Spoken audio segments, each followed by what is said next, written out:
നിൽക്കുന്ന CPI അനുനയിപ്പിക്കാൻ തിരക്കിട്ട നീക്കം. CPI മന്ത്രിമാർ വിട്ടുനിൽക്കുമെന്ന സൂചനയെ തുടർന്ന് നാളത്തെ മന്ത്രിസഭായോഗം വൈകിട്ടത്തേക്ക് മാറ്റി. രാവിലെ നടക്കുന്ന ഉഭയകക്ഷി ചർച്ചയിൽ സമവായം ഉണ്ടാകുമെന്നാണ് CPMന്റെ പ്രതീക്ഷ. റോഷിപാൽ നൽകും വിശദാംശങ്ങൾ. റോഷിപാൽ, എന്തായാലും സുപ്രധാന നീക്കങ്ങൾ CPI അനുനയിപ്പിക്കാനുള്ള നീക്കങ്ങളിലേക്കൊക്കെ CPM കടക്കുകയാണ്. ഇന്നത്തേക്ക് ചർച്ച ഉണ്ടാകില്ല എന്നായിരുന്നു നേരത്തെ തീരുമാനിച്ചിരുന്നത്. ഇപ്പോൾ മന്ത്രിസഭാ യോഗം ഉൾപ്പെടെ മാറ്റിവെച്ചുകൊണ്ടുള്ള എന്തൊക്കെയാണ് മറ്റു വിവരങ്ങൾ?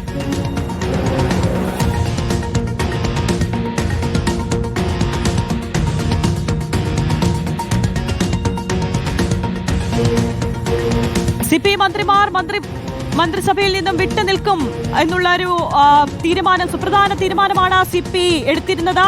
എന്തായാലും ഒരു വിട്ടുവീഴ്ചയ്ക്കും തയ്യാറാകാതെ നിൽക്കുന്ന CPI അനുനയിപ്പിക്കാനുള്ള സുപ്രധാന നീക്കങ്ങളിലേക്ക് തന്നെ CPM മാറിയിരിക്കുന്നു എന്ന് തന്നെ വേണം കരുതാൻ.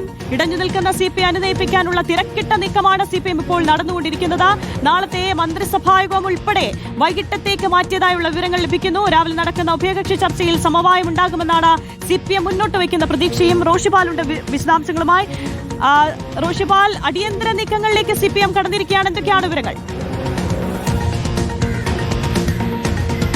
ആര്യ, PM ശ്രീ പദ്ധതിയിൽ LDF-നകത്ത് അസാധാരണമായ രീതിയിലുള്ള പൊട്ടിത്തെറി ഉണ്ടാകുന്ന സാഹചര്യത്തിലാണ് ഇപ്പോൾ CPM നേതൃത്വം നിർണായക നീക്കം നടത്തുന്നത്. നാളെ രാവിലെ നടക്കേണ്ട മന്ത്രിസഭാ യോഗം തന്നെ മാറ്റിവെക്കാനുള്ള തീരുമാനത്തിലേക്ക് സർക്കാർ എത്തുന്നു. അത് വൈകിട്ടത്തേക്ക് മാറ്റി രാവിലെ CPI നേതൃത്വവുമായി ചർച്ച നടത്താനുള്ള തീരുമാനമാണ്. CPI സംസ്ഥാന സെക്രട്ടറി ബിനോയ് വിശ്വം അടക്കമുള്ള നേതാക്കളുമായി മന്ത്രിമാരുമായി അടക്കം മുഖ്യമന്ത്രിയുടെ നേതൃത്വത്തിലുള്ള ചർച്ചകൾ നടക്കും. അനുനയ നീക്കമാണ്.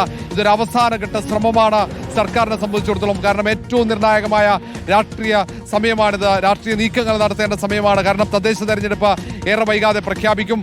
ആ ഘട്ടത്തിൽ LDF-ൽ ഉണ്ടാകുന്ന ഈ പ്രതിസന്ധി അതെങ്ങനെ അതിജീവിക്കുമെന്ന ആലോചനയാണ് ഇപ്പോൾ CPM-നകത്തടക്കം നടക്കുന്നത്. അതിന് ഇടയിലാണ് ഇങ്ങനെ ഒരു നീക്കം. ഇന്നലെ ആലപ്പുഴയിൽ നടന്ന അനുനയ നീക്കം പൂർണ്ണമായും പരാജയപ്പെട്ട സാഹചര്യത്തിലാണ് മറ്റൊരു നീക്കം ഇപ്പോൾ മുഖ്യമന്ത്രിയുടെ നേതൃത്വത്തിൽ നടക്കുന്നത്. PM ശ്രീ പദ്ധതിയിൽ നിന്ന് പിന്മാറില്ലെന്ന് നേരത്തെ തന്നെ CPM നേതൃത്വം തീരുമാനിച്ചതാണ്. അതേസമയം തന്നെ PM ശ്രീ പദ്ധതി എന്തുകൊണ്ട് നടപ്പിലാക്കുന്നു എന്ന കാര്യം CPI നേരത്തെ ബോധ്യപ്പെടുത്തി മുന്നോട്ട് പോകാനുള്ള തീരുമാനമായിരുന്നു. ആ കാര്യത്തിലും വിട്ടുവീഴ്ചയില്ലാതെ CPI മുന്നോട്ട് പോകുന്നു. ഒരു കാരണവശാലും PM ശ്രീ പദ്ധതിയിൽ നിന്നും പിന്മാറാതെ ചർച്ചയില്ല, ഒന്നുകിൽ മരവിപ്പിക്കണം എന്ന നിലപാടിലേക്ക് CPI എത്തുന്നു. ഈ സാഹചര്യത്തിലാണ് ഒരുപക്ഷെ ഈ പദ്ധതി അതിവേഗത്തിൽ നടപ്പിലാകാതെ പതുക്കെ നടപ്പിലാക്കാമെന്ന രീതിയിൽ ആ തരത്തിലുള്ള ഒരു തീരുമാനമെടുത്ത് ഇത് CPI നേരത്തെ ബോധ്യപ്പെടുത്തി മുന്നോട്ട് പോകാനുള്ള ആലോചന CPIM നേതൃത്വത്തിന്റെ ഭാഗത്തുനിന്നുണ്ടാകുന്നത്. ഈ കാര്യമൊക്കെ ബോധ്യപ്പെടുത്തി CPI നേതൃത്വത്തെ പിന്മാറ്റാം എന്നതാണ് CPM ആലോചിക്കുന്നത്. ഏതായാലും CPI വഴങ്ങുമോ എന്നത് പ്രധാനമാണ്. ഒപ്പിട്ട സാഹചര്യത്തിൽ എന്തായാലും സാങ്കേതിക പ്രശ്നങ്ങളുണ്ട്. പദ്ധതിയിൽ നിന്ന് പിന്നോട്ട് പോകില്ല എന്നൊരു നിലപാടിൽ തന്നെ CPM ഉറച്ചു നിൽക്കുകയാണ്. രാവിലെ വിദ്യാഭ്യാസ മന്ത്രിയുടെ പ്രതികരണം കൂടി വന്നതാണ്. ദേശീയ വിദ്യാഭ്യാസ നയത്തിലെ രാഷ്ട്രീയ ഉള്ളടക്കത്തെ പൂർണ്ണമായും അകറ്റി നിർത്തുമെന്നുള്ള കാര്യം വ്യക്തമായി തന്നെ രാവിലെ വിദ്യാഭ്യാസ മന്ത്രി പറയുകയും ചെയ്തു. ഇക്കാര്യങ്ങളിലുള്ള വിശദമായ ചർച്ചയാകില്ലേ നടക്കുക? സ്വാഭാവികമാണ്. NEP നടപ്പിലാക്കില്ലെന്ന് നേരത്തെ തന്നെ മന്ത്രി പറഞ്ഞതാണ്. NEP-യുമായി ബന്ധപ്പെട്ട ഒരു നീക്കത്തിനും സംസ്ഥാന സർക്കാർ വഴങ്ങില്ല. PM ശ്രീ നടപ്പിലാക്കുമ്പോൾ തന്നെ ദേശീയ വിദ്യാഭ്യാസ നയത്തിലൂടെ ഏതെങ്കിലും തരത്തിൽ ചരിത്ര വസ്തുതകൾ വളച്ചൊടിച്ച് വിദ്യാർത്ഥികളെ പഠിപ്പിക്കുക അത് അസാധ്യമാണ്.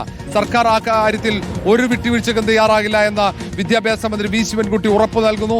ഈ തരത്തിലുള്ള ഉറപ്പുകളായിരിക്കും ഒരുപക്ഷെ CPI നേതൃത്വത്തിന് CPM ഇനി നൽകുക. മുഖ്യമന്ത്രി ഒരുപക്ഷെ കൂടിക്കാഴ്ചയിൽ നൽകുക. പക്ഷേ നാളത്തെ ഈ ഉഭയകക്ഷി ചർച്ച ആ നീക്കം നിർണായകമായിരിക്കും. ആരുടെയൊക്കെ നേതൃത്വത്തിലാണ് ഇനി CPI നേതൃത്വവുമായുള്ള ചർച്ചകൾ നടക്കുക എന്നത് പ്രധാനമാണ്. അതേസമയം തന്നെ ഈ PM ശ്രീ പദ്ധതിയിൽ സംസ്ഥാന സർക്കാർ ഒപ്പുവെച്ചതിൽ ഗൂഢാലോചന ഉൾപ്പെടെ സംശയം അത് പരസ്യമായി പ്രകടിപ്പിച്ച സാഹചര്യം കൂടിയുണ്ട് CPI നേതൃത്വം. അങ്ങനെ പൊതുമധ്യത്തിൽ സർക്കാരിന്റെ വിശ്വാസ്യത പൂർണ്ണമായും ചോദ്യം ചെയ്യുന്ന നിലപാട് CPI സ്വീകരിച്ചിട്ടുണ്ട്. അങ്ങനെയുള്ള സാഹചര്യത്തിൽ PM ശ്രീയിൽ നിന്നും പിന്മാറാതെ വിട്ടുവീഴ്ചയ്ക്ക് CPI തയ്യാറായാൽ ഇതെങ്ങനെ പൊതുസമൂഹത്തെ CPIക്ക് ബോധ്യപ്പെടുത്താൻ കഴിയും എന്ന ഒരു ചോദ്യമുണ്ട്.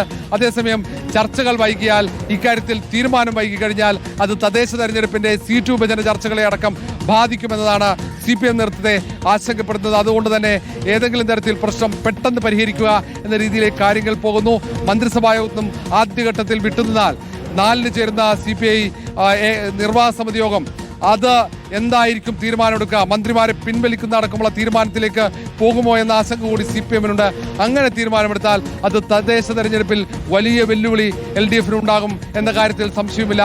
ഇതൊക്കെ മുൻകൂട്ടി കണ്ടുകൊണ്ട് തന്നെയാണ് തിരക്കിട്ട് CPI നേതൃത്വത്തെ അനുനയിപ്പിക്കാനുള്ള നീക്കം സജീവമാക്കുന്നത്. ഏതായാലും CPI നേതൃത്വം വീണ്ടും ആവർത്തിക്കുന്നത് ഈ NEP-യുടെ തുടക്കമാണ് ഈ PM ശ്രീ പദ്ധതി എന്നാണ്. ആ തരത്തിൽ പരസ്യമായി തന്നെ CPI സംസ്ഥാന സെക്രട്ടറിയും CPI ദേശീയ നേതൃത്വവും മന്ത്രിമാരുമൊക്കെ മാധ്യമങ്ങളോട് സംസാരിക്കുന്നു, പൊതുസമൂഹത്തോട് സംസാരിക്കുന്ന സാഹചര്യമുണ്ട്. അതുകൊണ്ട് ഇനി PM ശ്രീ പദ്ധതിയിൽ നിന്നും സർക്കാർ പിൻവാങ്ങാതെ എങ്ങനെ CPI നേതൃത്വത്തിന് പിൻവാങ്ങാൻ പറ്റും എന്ന ഒരു പ്രധാനപ്പെട്ട ചോദ്യമുണ്ട്. അതുകൊണ്ട് നാളത്തെ ഈ ഉഭയകക്ഷി ചർച്ചകൾ, അനുനയ നീക്കങ്ങൾ അത് ഏറ്റവും പ്രധാനമായിരിക്കും. അത് LDF-നെ സംബന്ധിച്ചിടത്തോളം, പ്രത്യേകിച്ച് ഇപ്പോഴത്തെ രാഷ്ട്രീയ സാഹചര്യത്തിൽ. ആര്യ, ഓക്കെ, വ്യക്തമാണ്. CPI അനുനയിപ്പിക്കാനുള്ള അതിതീവ്ര ശ്രമത്തിലാണ് CPM. ആർ. ഊഷിപാലാണ് വിവരങ്ങൾ നൽകിയത്.